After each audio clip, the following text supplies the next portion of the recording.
In this video, we're going to go over the basics of how to work with filters. When you're on a list view like this for upcoming events, you can do kind of quick filters over here by simply typing in what you're looking for, and it'll match. If for some reason it's not matching, it's a more uncommon type of filter, you can hit the X here and say all fields, and that will open up the abilities to search for more things like payment amounts and stuff like that, payment types. Of course, you can filter by all these different date options here, when it was created, when it's booked, lots and lots of choices here. We're going to do a real simple one here, though. If we want to filter by ones that still owe us money, we can make a new filter here. Let's call it balance due. And for the field that we want to match balance, we'll just search for that. And it has to be set to something. Here we can save it. We can see it matched 44 different leads. Let's click and take a look. And you'll see it automatically applied that filter. Let's look at this list here. Okay. Oh, I see it's including quotes in here. I only really want to see upcoming or past events. So we can use this add group here to filter by an option. So let's say that we want to filter by lead status and it needs to be confirmed or completed. So we can say it contains confirmed, add a group, and then I can say it, or it is complete. So now they have to have a balance, and it's one of those two. So we go ahead and save it.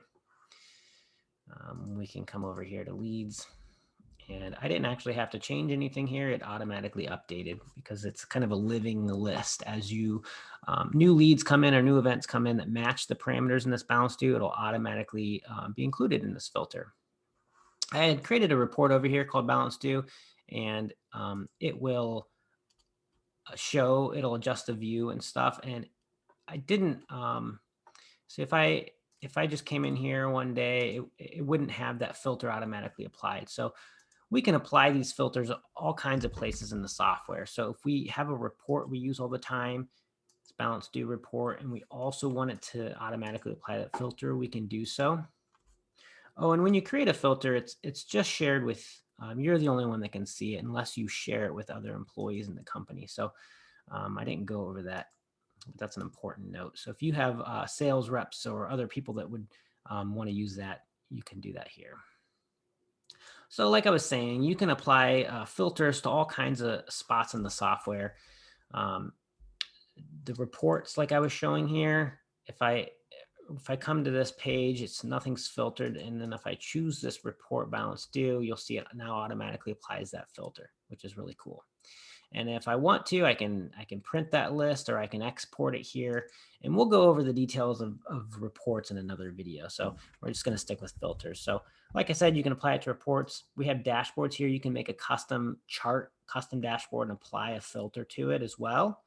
You can apply filters to automatic emails that get sent out. Let's say you make a filter that says only send a payment reminder email to residential customers, because maybe your schools and your corporations tend to pay later or by check, and so you don't want that same type of email going out. So you can apply a filter to these automatically. Same thing with phone calls coming in. If you're using RIO phone, you can have a filter that says only ring employee sales rep A when it's a big company, and ring a different sales rep when it's a different type of company. And so again, filters can be used for that. Automatic texting can be used to control the filtering. The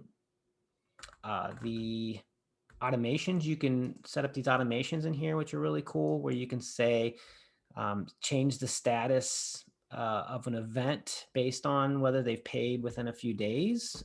You can have it automatically charge the balance a few days before the event. All kinds of things. So filters are used all over in our software for all kinds of great things. And so it's worth getting the basics down. You'll mostly use them for over here for your own uses to be able to see what's going on. And the ones that you use the most often would be good to save. So if you find yourself always setting the same filters over and over, just set it up as a saved filter, and then it'll be a lot easier. You'll just be able to pull it from this list. And so we'll go over the reports in another video, but you can actually set up a default report and a default filter that comes up every time you log in, that can, exclude certain things. If you're only working with confirmed events and you don't need to see canceled and new ones, you can adjust your default view.